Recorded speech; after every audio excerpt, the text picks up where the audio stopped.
નમસ્કાર દર્શક મિત્રો, ધ લોકસત્તા શોમાં આપનું સ્વાગત છે।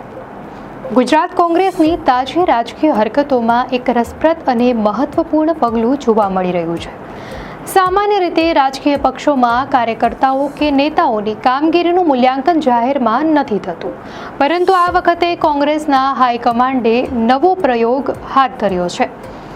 ગુજરાત કોંગ્રેસના જિલ્લા પ્રમુખોની કામગીરીનું વિશ્લેષણ કરીને એક રિપોર્ટ કાર્ડ તૈયાર કરવામાં આવ્યું છે। આ રિપોર્ટ કાર્ડ તેમને તેમના સબળા અને નબળા પાસાઓ વિશે જાણ કરાવશે, સાથે સાથે તેઓ ભવિષ્યમાં વધુ સારો દેખાવ કેવી રીતે કરી શકે તેની દિશા પણ આપશે। કહેવાય છે કે ગુજરાતના તમામ જિલ્લા પ્રમુખો માટે એક વિશેષ શિબિરનું આયોજન કરવામાં આવ્યું છે।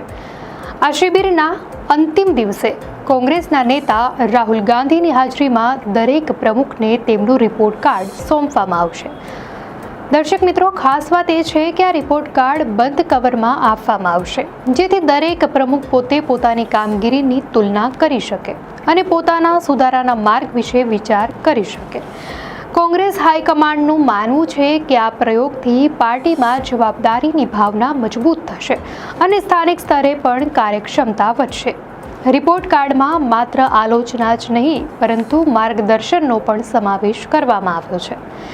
જે પ્રમુખોએ ધારણા અનુસાર સારું કામ કર્યું છે તેમની પ્રશંસા કરવામાં આવશે, જ્યારે જેમની કામગીરીમાં ખામી રહી છે તેમને તાકીદ કરવામાં આવશે, પરંતુ તાકીદ સાથે સાથે તેઓ કેવી રીતે વધુ અસરકારક બની શકે તે અંગેના સૂચનો પણ આપવામાં આવશે। અભિગમ એ દર્શાવે છે કે કોંગ્રેસ હવે માત્ર ભૂલો દર્શાવતી નથી, પરંતુ સુધારાની તક પણ આપવા માંગે છે। આ સંપૂર્ણ પ્રક્રિયાને એક મોટા અભિયાન સાથે જોડવામાં આવી છે। ગુજરાતમાં વિધાનસભા ચૂંટણીને ધ્યાનમાં રાખીને કોંગ્રેસે નક્કી કર્યું છે કે દરેક વિધાનસભા બેઠક માટે એક ચોક્કસ કાર્યક્રમ તૈયાર કરવામાં આવશે। રાહુલ ગાંધી પોતે ગુજરાતના વિવિધ વિસ્તારોમાં જશે અને પ્રજાની વચ્ચે સમય વિતાવશે। ખાસ વાત એ છે કે તેઓ હોટલોમાં નહીં, પરંતુ સીધા જિલ્લા અને તાલુકાના પ્રમુખોના ઘરોમાં જમશે અને ત્યાં જ રોકાશે। આ પગલું લોકોને એ સંદેશ આપશે કે કોંગ્રેસનો ટોચનો નેતા પણ તળિયાના કાર્યકર્તાઓ સાથે સાથ મિલાવીને ચાલવા તૈયાર છે। 1 થી 2 દિવસના કાર્યક્રમ દરમિયાન રાહુલ ગાંધી સ્થાનિક રાજકીય પરિસ્થિતિને નજીકથી સમજવાનો પ્રયાસ કરશે। તેઓ તાલુકા અને જિલ્લા પંચાયતના જીતેલા અને હારેલા સભ્યો, પૂર્વ ધારાસભ્યો અને અન્ય અગત્યના સ્થાનિક નેતાઓને પણ મળશે। આ મુલાકાતોનો હેતુ એ છે કે જે તે વિધાનસભા વિસ્તારમાં કોંગ્રેસની હાલની સ્થિતિ શું છે, લોકોની અપેક્ષાઓ શું છે અને કયા મુદ્દાઓ પર પાર્ટી વધુ મજબૂતાઈથી કામ કરી શકે તેની સ્પષ્ટ સમજ મળી રહે। આ આખું અભિયાન કોંગ્રેસ માટે એક નવી દિશાનો સંકેત છે। ગુજરાતમાં ભાજપનો લાંબો પ્રભાવ રહ્યો છે અને કોંગ્રેસને વારંવાર પરાજયનો સામનો કરવો પડ્યો છે।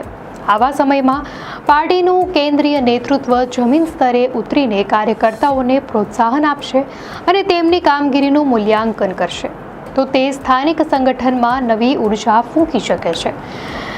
રિપોર્ટ કાર્ડનો પ્રયોગ અહીં એ માટે પણ મહત્વનો છે કે આ દ્વારા સ્પષ્ટ સંદેશ જાય છે કે હવે પાર્ટીમાં માત્ર પદ ધારણ કરવું પૂરતું નથી, પરંતુ કાર્યક્ષમતા સાબિત કરવી પડશે। આવી સ્થિતિમાં જિલ્લા પ્રમુખોની જવાબદારી વધુ વધી જશે। તેઓ હવે માત્ર સંગઠન ચલાવવાના કામમાં નહીં, પરંતુ પોતાના ક્ષેત્રમાં પ્રજાની સમસ્યાઓને ઉકેલવામાં, કાર્યકર્તાઓને સક્રિય કરવામાં અને કોંગ્રેસની નીતિઓને ઘેર ઘેર પહોંચાડવામાં વધુ પ્રયત્નશીલ બનશે।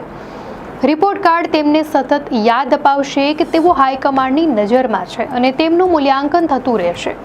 રાહુલ ગાંધીનું લોકસંપર્ક અભિયાન પણ આ સમગ્ર પ્રયાસને વધુ વિશ્વસનીય બનાવશે। લોકો માટે પણ આ એક નવીન અનુભવ હશે કે રાષ્ટ્રીય સ્તરના નેતા સીધા તેમની વચ્ચે આવે છે, તેમના ઘરોમાં ભોજન કરે છે, તેમની સાથે રહે છે અને તેમની સમસ્યાઓને પણ સાંભળે છે।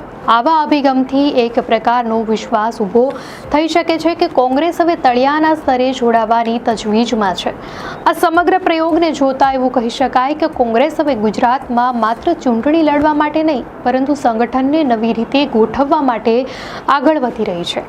જિલ્લા પ્રમુખો માટે તૈયાર કરાયેલા રિપોર્ટ કાર્ડ એક પ્રકારના દર્પણ સમાન સાબિત થશે, જેમાં તેઓ પોતાનું સાચું પ્રતિબિંબ જોઈ શકશે। જો તેઓ પોતાની ખામીઓ સ્વીકારી સુધારાનો માર્ગ અપનાવશે તો ચોક્કસપણે સંગઠન વધુ મજબૂત બની શકે છે. ગુજરાત જેવી રાજકીય રીતે ચુસ્ત ધરતી પર કોંગ્રેસ માટે આ એક પડકારજનક અભિયાન છે. પરંતુ જો આ રિપોર્ટ કાર્ડ પ્રયોગથી સંગઠનના તંત્રમાં જવાબદારી વધે અને કાર્યકર્તાઓને પ્રોત્સાહન મળે તો આવનારા દિવસોમાં તેનો ચોક્કસ રાજકીય લાભ મળવાનો છે. દર્શક મિત્રો, આ અંગે આપની શું પ્રતિક્રિયા છે અમને કોમેન્ટમાં ચોક્કસથી જણાવશો. અને જો આપને આ માહિતી સારી લાગી હોય તો વિડીયોને લાઇક કરો અને ચેનલને સબસ્ક્રાઇબ કરો.